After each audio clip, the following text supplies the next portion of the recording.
أعوذ بالله من الشيطان الرجيم بسم الله الرحمن الرحيم أعوذ بالله من الشيطان الرجيم بسم الله الرحمن الرحيم أعوذ بالله من الشيطان الرجيم بسم الله الرحمن الرحيم والصلاة والسلام على نبي المصطفى وعلى آله وصحبه ومن تبعهم بإحسان إلى يوم الدين أما بعد السلام عليكم ورحمة الله تعالى وبركاته ربنا آتنا في الدنيا حسنة وفي الآخرة حسنة وقنا عذاب النار ربنا لا تزغ قلوبنا بعد إذ هديتنا وهب لنا من لدنك رحمة إنك أنت الوهاب بعدين غامبيان كولو البعد ما بامبا سرج ماس خادم الرسول ناتا لا دي انت ناتا واتي توña an kawla walen ndun toñale kan sabu na diamo be nkala fi ngatinindi kilala silola nse toña fasa hanna tartam badi wala karola badi gambian kolu diamobe siaren yo bari koku inanama fo isibulano ma ya ko kisi bake nga falen ko serif tambidu la ko malla finun ka diamo kaatu wotuma man kuma keso soto je na kisi roman senea yo mbade wolo mbulata o kisikisirole no mani wati mbe kono mbe wala kuoto e pour ka ko nyi jube mune fota mune kita ani mune dunda nyokono fom futata ndunda tembo mento maybe asikeno sire foma long waranto ayalon ne lañino ketabulu bari hadama de be ka lañino kele hadama de be ka mistake bari yankuba bajela lawyer yukafume ko Mr. E.E. Chime aning mene wolle ferolu dandi pour ka sirif tambidu dundi na kisikisiro mendi nambadi ngolo ñunu nen dura baji kacata le janni tol fawol bita Nigeria July karotili lulu wo wularo a somanda astafurla ndura baji ni nyin loya fulo kacata le anin yankuba baji fanan kacata ndura baji telefono le be yankuba baji bulu mile to central prisons alal tulo tunak moto bake mbadi ngolo andu lafta man sakunda yanyin ko nyin kisi honorable mai fati itele barta interior la prison be tele koto prison authority sol nyininka yankuba baji ay telefono bonde min tole aka use no mile tu kono mobu ka fem faye anala muso ka kacha adiata yi nyame fata nim prisina kote wolu man kelimba honorable minister of interior my fati yankuba baji mobile le babulu aningala muso ka kacha 24/7 prisina dolbi je wol buke badi wol fawol je no fo yankuba baji mu special personality bang nimbota o kono nganyini karole soto lafta may fati ya jabi kataba killing akana na time always nimbota o kono ii chime aning ce mene wolni durani yankuba be kacatale biring prosecution comme mennu nyanta nyunu kitindi la yankuba baji nala mol kitindi la solo sanden na fato serif tambidu ñolu ini doku ñol be ñim mistake ko ay bele mistake ko kay be all of them because ye menke wala mo inte comme loyal delta menke la dro wala mo inin cliano e ben wara inin accuse be ye men tumi inay ben inay kacha pour ay tiling ay tonya foy saje ko ala sorongning sitala serif tambidu ñol la fero mu ñinati inata fo yankuba koy ko alnin na muso e ben bari biring akoy ko alnin na muso e beng ye muso nyin ya marle ko ini be fen kacala e be record ini be fen kacala a be record loyal yo wala fo ndura badje kay ko nini be kacala a record nin natan sala moy woto may tul kata Nigeria yo bari même fanan keta mistake oti seref tambidu ning am ado ku nyolu kacatale ate damma fawne ndura badje man nyana kacala modol le faram bije me yalon ko wala nyanta kafla sirf tambiduma enen dura e kacha bar birim ndura futata sirf la office oto sirfi yo mari kumandile woka abulobe mutarinde atinano munantinna wo manna woto fana nyanta kisi la lay senea annum fula nyaw fana bayri ñunu ndolga ñullelta pour ye makoy kanna ñaajo fita ka kitindiro ke his excellency president baro mbete fawol la de nga ñim prosecution group même fawta pour ka kitindiro ke be janketale because ning atra kota da tinyata teng sirif tambidu damama nyanna blemo tala ibele nyanta blemo tala be ñunu bele en fel because ni woke ko natana fel teng sirif damama nyanna resign la to nya sirif ya kuma jamala fanyin ko kono a mistake ta je ay tinyarol ke je aya doma to tinya aya doma to dunde aya doma nondi andon adoma fana nyanta findila nana ina fan senende kato ke sirif tambidu la kumo kama wala mu nyenti ko akon dura baje ko ning ndoma damma nyin ko te futala kitiola sirif ye memfa ndura baje mbenga memmoy ganale de state house ya jamela motolu lafta colonel lafta CDS masane kinte general lafta ye jilbal kusonson jilbat ya kusonson bake ya jamela motolu menu beje talata lan jilbat ye motol fintindile ay samba dameng lafta ayafoy ani lieutenant Jallo ndanga koku fo ni nga fale nal bulata no mal batar la nga fale nyame jilbat ya jamela trusted general lam andon albe wolonne ya jamela batalale ay motol bonde state house anda me murundina Gambia kubu kantol kumba state house na camera ber nyabe tele ni jela kat na CCTV ndun tanga wala study CCTV camera hana yele matalente kalon nga bele karam ndolma security ke balal al mo ni nka tubab duba membe keren Gambia kono bi jandembe nyina la mbar muso ngela kibaro moyle la kuma kan futa dammale nsabartale yamoy e fane ke ma ya mari ay tapale ya bula na man tapale ya bula ndeta bula okay you are a good woman mo skendela moyti bari ke ma ya mari ay tapale ya bula na ma bula nim bamba te fatala ñoma ila kibaro futa dammale ngela kibaro moyle nte to fala bari fanam fama ye fallonne e ke ma ya mari ay tapale ya bula yo an Gambia be nyamen sain modol ya mutala ko ila nyantole mo pour kam man sakundala nafulo sunya itole amira o mula nyantolde banko bukata ma o nyama ntolla his excellency na banko nyaton kontolo ba ko malen ba fasa kanne kafero be kata kaje ko I succeed na failta e ba falan tolle failta na gagneta mbele gagneta mbe kumandiro kala Gambia security services albelemde albe alfero be kata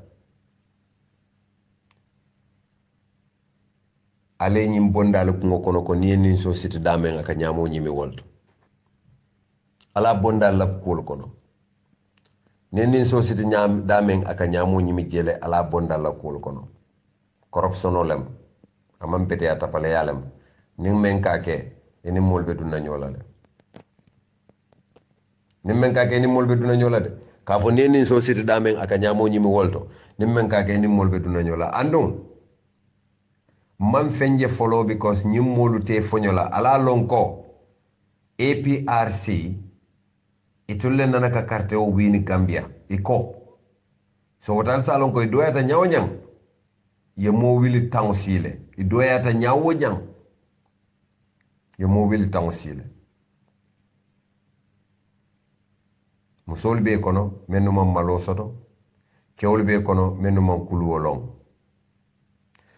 ibe fero be katala le be dunnal kan atolu man sakunda do kulalu ibe molu jola ibe dunnal no ma atolu man sakunda do kulalu ibal la kullolu tala ibe findinda social media ibal disgrace la nal mal hakiloto nadia mutambila nganyim falena den ko planol le belare andu ye molle target ibe dol sotola ito dol sotola dol bi je ngalon ne hanna ya tare munake tewol sotono la par dol bi je malon fo be sotono fote sotono walantin nam mande no ko moti mba fala albe ya moy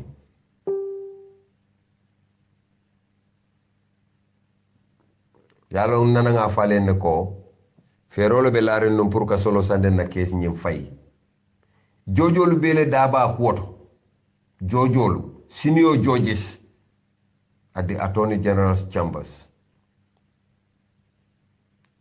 Minister Batambe do hakiloto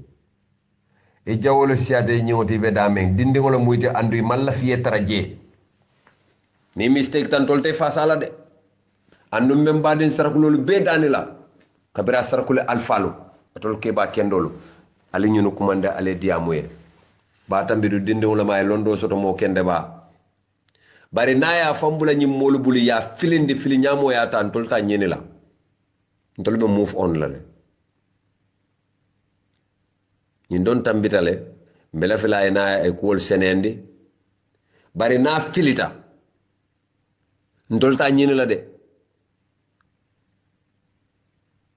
because ba should know better to babol ka fu ñame ba tambidu fongole ñanta lonna more than anybody naya mira ñunu ka jele ko ba ñunu dinnolam o ñunu ka jele ko kombo dinnolam o ñunu ka jele ko bolon ko don dinnola hani ñunu plaso men ba bulu itolu fe a doyatale pour ka mara andu be fero be kala pour ka destroy andu ni a destroy ntolta fasal because abatar la tawta alinna india mo samba bama aya moy andu mbela fela la wife musukende ba madame jawara dia moy kemay diamu ike maide afaye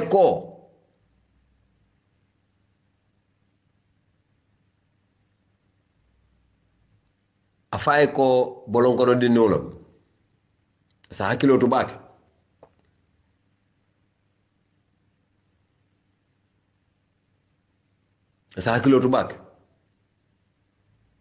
nen ala ya dema abe kananal mbete momento sain Honorable Tambidu, menketa minister di Serif, Batambidu, anyanta nalale ayna afana ya fan senende ala buroda ta senende no la waya nondile. Amam possible no waya senende solo sande na ko jartan to le famo bella. Yo andon toku ya bukan tol deum. Bayrin tolbe to nyale fa sakan. Solo sande dia kuya menia fa ete donna. Ay andu ite tamale singola. Lafta pour way koy mo bema nimbe lafta ndol kafirien la ya tray doron solo sandem fa lalu te tamale singola wo man possible atekela ndol manke alati ndol te wo yam fono lanta ke no la wi kanot mba falan dura baje ko ndol te yam fono la ke mama mba kitindi lale nta fala de bari mba kitindi lale ne luwa ya muta ayta sio beto ke bu njawto Gambia nga fale ne ko kulle be tabi kan menni alon ko mennu ka tabi wol fawol malo e kamen tabi because ala be malundi lale te kanyeno la man possible Allah taala be malundi lale ferol le be laring anda be pour ka president baro sabotage president baro mam moto nyeng kende go be deren doron be tenkunding anana mam moto nyeng amambula mo kasida ale kana ma ale fatama alfatana president mama moto nyende abe siring abe tenkunding abe fero be katakan ala minister me marta bantala banko la ni minister me marta interior le be banko try kan ka banko maintain foreign minister be yayla dron suronen tilo abala dimbal filla sokono abe yayla pour ka fengo nyini gambia e sajen na fanko si muranyoto ali fata president baroma alme be fere ka te tamano it will not work wallahi mantra jahanol it will not work ndefa fo jeleta bakele biri ngaje foy ka fayne fo action man lem fo dronkun man lem bang fo bala gaba jahum palem bang fo minto jahum palem ngaja be lori nga ko ale president baro ma koy nga banko doku yo modol be je kam fata bari bala ñol mu political prostitute le nga faale ne wolu te tarla moya wolu liyo be damengi be tarla woleto ya jame fon stupitale ya jame sain ne ya jame be gambia politiko karanka ngama long ni mo gambia politiko long kam fa be falal gambia politiko mo dolu be je hanna ya tara ye dimbale mala wolu be dunna kono pour ye tambi be dame tara lorinje amam possibilité bayno la wolu hani bibi ni adama boro boyta ita kolla kote ke data la kuto ita dankula walla foreya be la jibola kono bibi bawseni ya fela ka fale tep ni murta ko may borte murta ko ma domanden kari woro wala ko mando don ni tade je na manke musol nen dimbade te buka mo taraje idata la kuto balla fi kalon because liyo man katala bar sa biren liyo ta dafa kanyol be mota drong they will be there hani si bayi si daje you cannot do nothing about it ita fennola je ita be menkela o ke droy banko la ko yew topoto gambia e tanka mo be e tanka banko e dia bar modol be je no ni ko ite wol jele ite mari fon la bita andu ñine kata ppp it should be a lesson anyanta kala karawlete pour hadama de be eseni la alfalu kuyandi because itolbe menno lay tete wono la lolu ne tolbe tay sama somanda ay sama tilbulo ay sama wularo ay sama salfana ay sama fitro ay sama suto ay sama lawato le beni talal so ite haji ko tawol soto every day tolbe na le ba fala nya beten fo mari fane feel completely I feel I buntam pantam ye boya ita doya that's what they do andum be nga lonne wala mu toñati bari Gambia has to go Gambia has to develop Gambia fo Gambia e doku ntol du nga wo hajo le soto ntol te hajo soto no la pour nga mo bayndi wala nan ko mbuka mo bayndi mbuka mo nyaanyini ninte nga tiñaro je dawda nga tapale ya je dawda mba falale wala nante ni tolte diano la yente target lente mula number 1 target late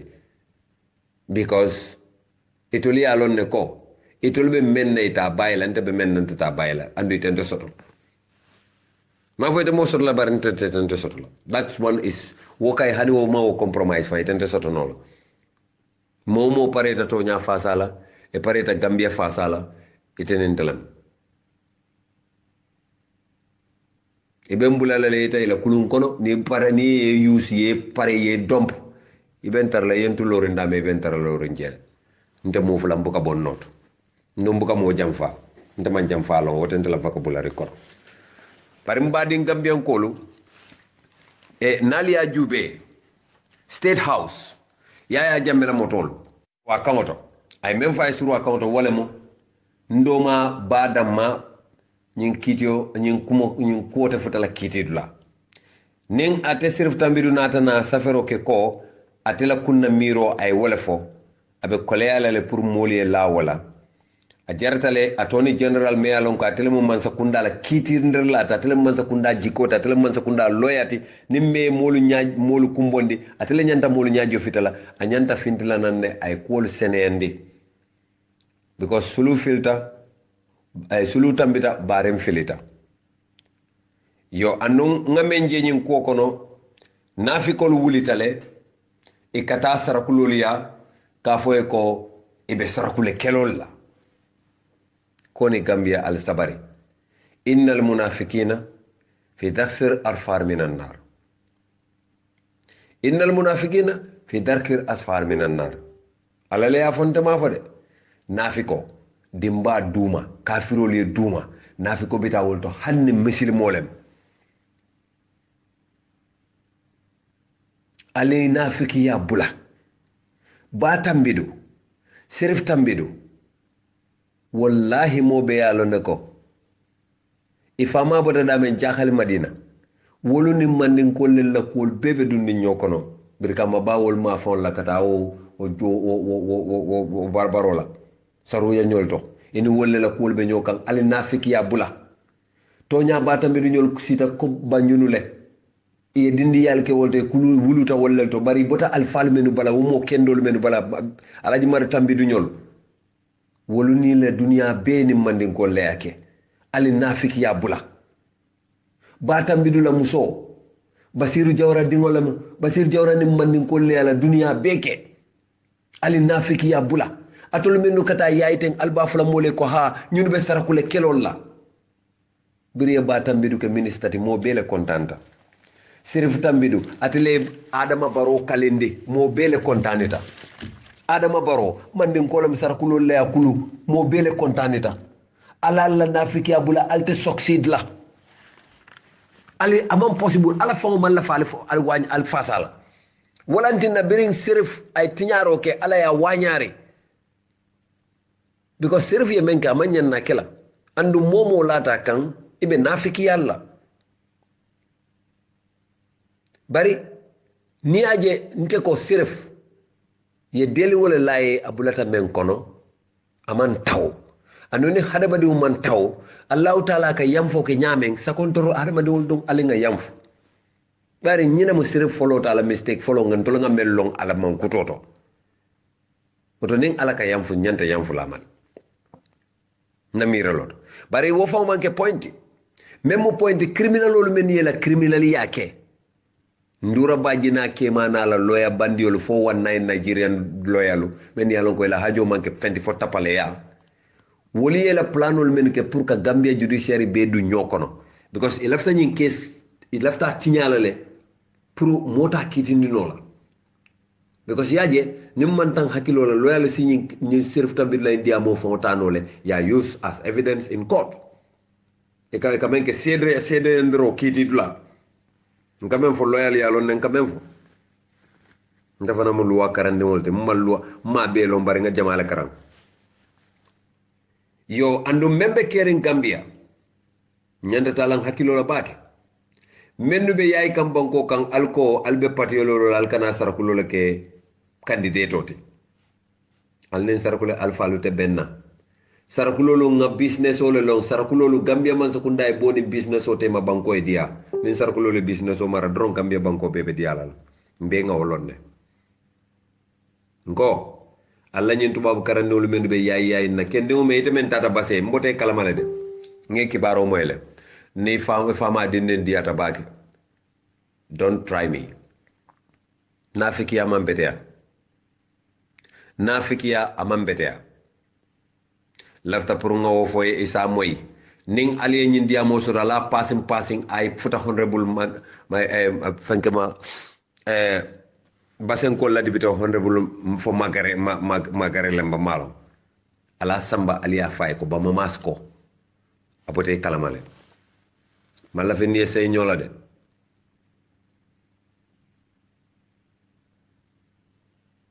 mala fe ni sey ñola Mohamed Magasi Honorable Mohamed Magasi ila diamo audio seleta kan ya futande male ndappele la formoto de ila alfal mo kende ballati bari e sey hakilo to baki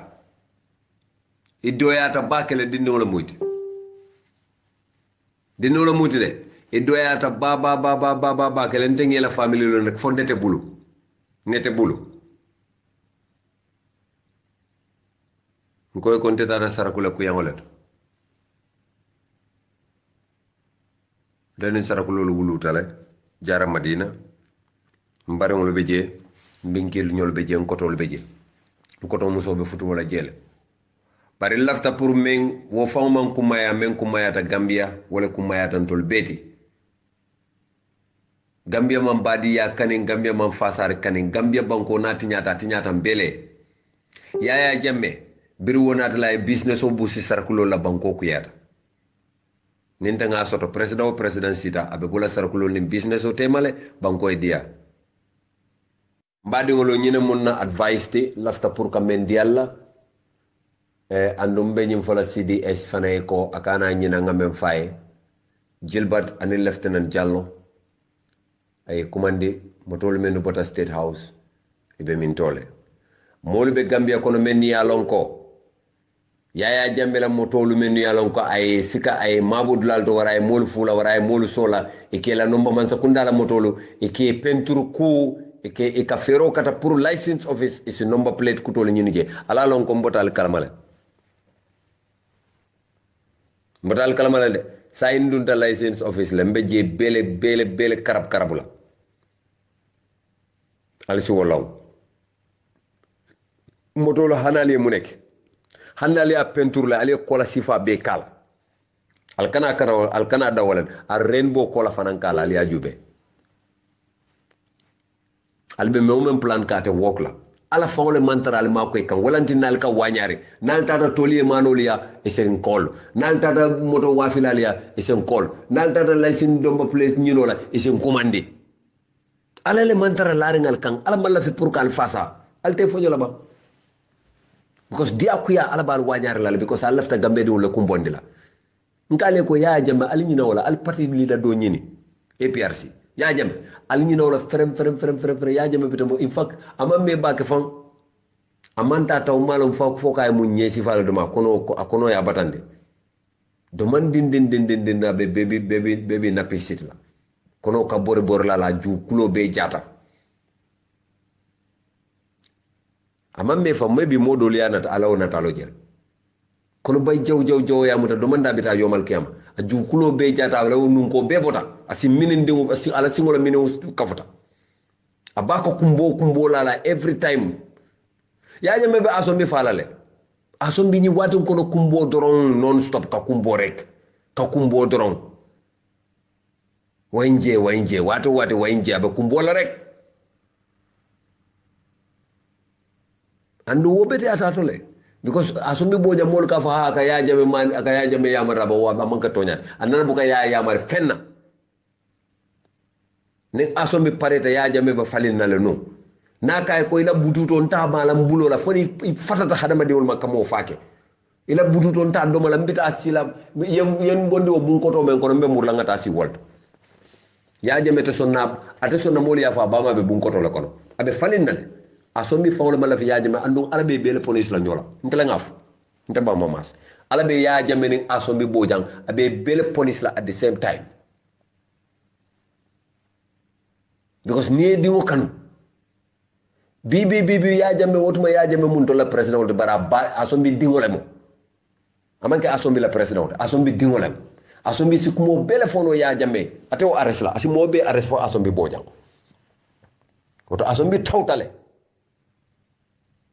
ando gambe du this is our problem nyimu gambe du bella problem oti gambe du ka badu jara be tilimbali ala be tinyarola aka fasaka ni fenke do don ako fenke imagine nafikol je wulte ko kata sarkulo lelia ha ñun man la fi sarkulo lel because sarkulo ministre saye ñalo wala kam ni sarkulo ministre ma ke kumba folal ando ni ya bonni mba fole nal sarkulo do saya not mo man tar si bayndila gambia la kumata mandin kayate gambia la kumata sarkulo yate gambia la kumata surwa yate gambia la kumata everything so be gambia la kumata be because gambia la en tolke bankoti fo nga wakili no nga so nyoye wala ngamunya no nyoye alika menu tumi kafu ko malla fi sarakulo la mandin ko be sarakulo konno la nyaadi sarakulo le mandin ko lo karande alqur'ano ndol fama nyola jamano ni man sarakula ko may buka alqur'ano fasari alen kana nyo fea atulu dindewlu menu kal fam filindi alte ki sarakula kebal filindi no wolu ya londe dunya fa ko lo nyamem fon sa ka kata nyamem atol tewol filindi non adna lay londi furo be wolle londo sotalti altale hakilola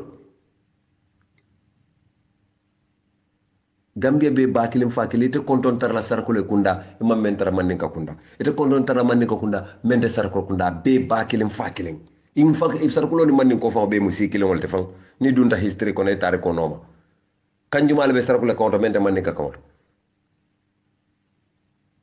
beringa nyin ko momo ya niw ko ya baki ko molle wulita men yalo ko kadun sarkulo ka fo maninko man la fi sarkulo nde malo mune katin na molu ka nafikiya malo andu men ko foy fanani alqur'ano karan ko sarkulo dinte kere men mal alqur'ano karan sarkulo is mo be fama fo ala sarkulo ka islata ala lay ala long ila fita ala la sarkulo bingo be la ka alqur'ano karan ngoy buke je kombo fay buke je bolon ko fa ñu ko tara seno la jana bolo ibuke je tubabu kunda do fa seno e katara walla ini la nafulo be sita seno la ini masi ta kunko de do koke e ke balu tarol le la si bete ba nali amiral be soxita ton nafikol nali amiral be soxit la ali tendeng ali bambang de nani yamarol soto pour ka di alla kumo mandiya na findita buka mur kotake bari momo be men ke ka ini allah taala la lisano ala be malundila wallahi alazim ala be malundila dindim mem mangunu mo dati ni ko be borla ni malloy kungola isingola kakati ngam man nka kangola dindim mem mangunu mo dati iko be borla ni malloy kungola isingola kakati Gambia alfatio sinkir belole Gambia lo Gambia alfatio ni woli konkondewul bira sarkule la amandinka la asurwa la afula la aserere la amanjaki la ñun bele site bulo la Allah taala e pour Gambia momo pareta pour ka Gambia tinya etelebe tinya Gambia o betenden na la de nsi wo ko ndal manda manke dindin kumati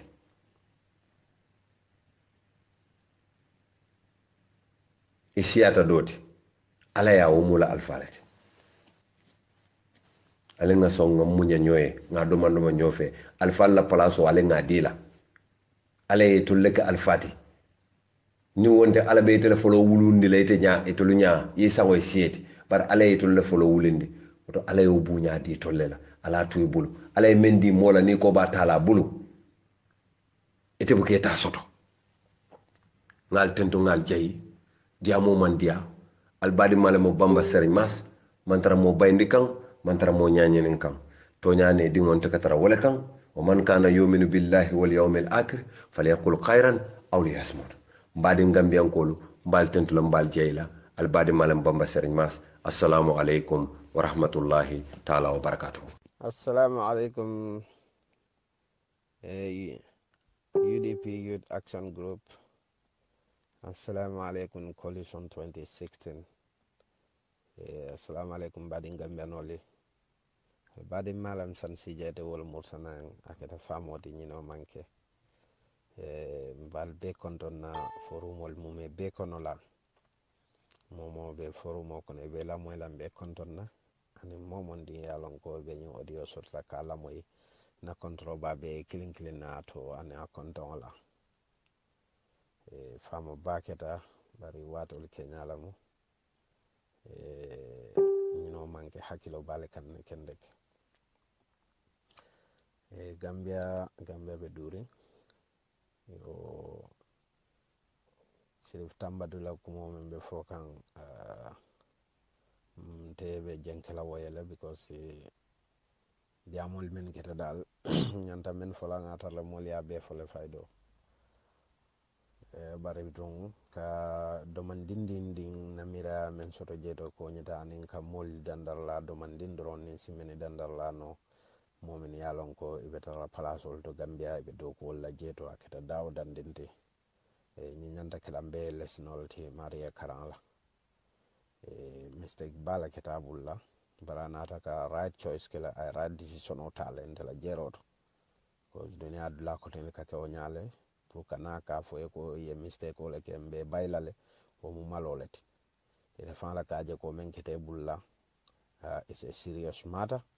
woto moy defan yaaje ko ye pak kaaje ko amanjare e continue o lato because lanno men tartela jeetu fo ye place o nyin soto wo tinyata le andum pour ko dada be kole alale woto men be kumma ala je wala nyinti ko hormone bunya kono isi fan explain no bari yaani tan de molla ko alla palaso felal mo ko de ke je men jareta mol bel tala lare menna o woto asike mo be karam fenti mo yalon palaso la bebul asike mo be si lala la fanan bara menke ala banda right decision wala talande la jeriñato kaje ko ka resign yo baden wo tambirin je kankularo la bembulu lafta ka menke sotli wala mo nyinde ko lafta ka Gambia be kala mo tande nyinna ko forumo soto le ka fame ko URD development URD mume be amanke ko region kilimmo URD mume be le groupe soto sañing tenten denanola mati mba kata kanne pour aɓe yirwanola ñamen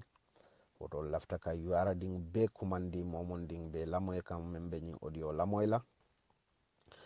alsa kala mutakaje ko URD fanan a yirwa kafo sotol me yalon ko aɓe URD bele kunna o bele sansan